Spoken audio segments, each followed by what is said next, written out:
Thank you to both chairmen here today having this historic hearing. It's very important. My district, well, Fort Hood is just right outside my district, just north of my district. I went to the funeral services for the 13 slain soldiers with the combat boots and the rifles and the helmets. I know you're very familiar and aware of all this. It was very emotional. And at that time, we didn't really know the connection between Major Hassan and al-Awlaki, and to some extent, we still don't know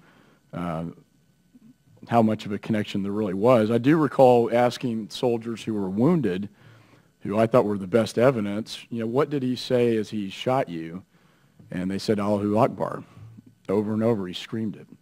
And at that point in time, I realized that there may be something a little more to this case than just a murder case. And since that time, I think Senator Lieberman came out with an excellent report outlining a lot of these of this investigation. I was, and I worked in the Justice Department, Joint Terrorism Task Forces. I understand how this all works. I understand FISAs.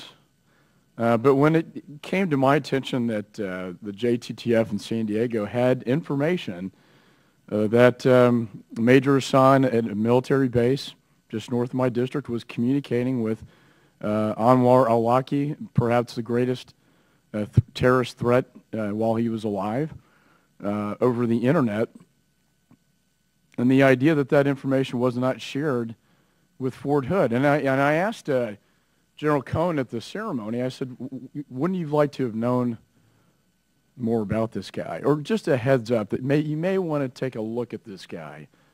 Keep an eye on him. That possibly could have stopped the death of the 13 soldiers, what I would argue is the greatest attack on American soil since 9/11, terrorist attack. And I think in the report that Senator Lieberman issued, the FBI, of course, said, that's our boy. That was their response when they saw Major Hassan being arrested. And so my first question is, why wasn't that information shared that could have prevented this attack? And what are we doing to make sure that never happens again? And I guess probably the best person would be, I guess, Mr. Stockton. I'll start, and then I'll invite my colleagues to add more. The first problem, the most severe problem, is that the personnel in that Joint Terrorism Task Force did not understand the duty to share this information when there's what we call a Department of Defense nexus.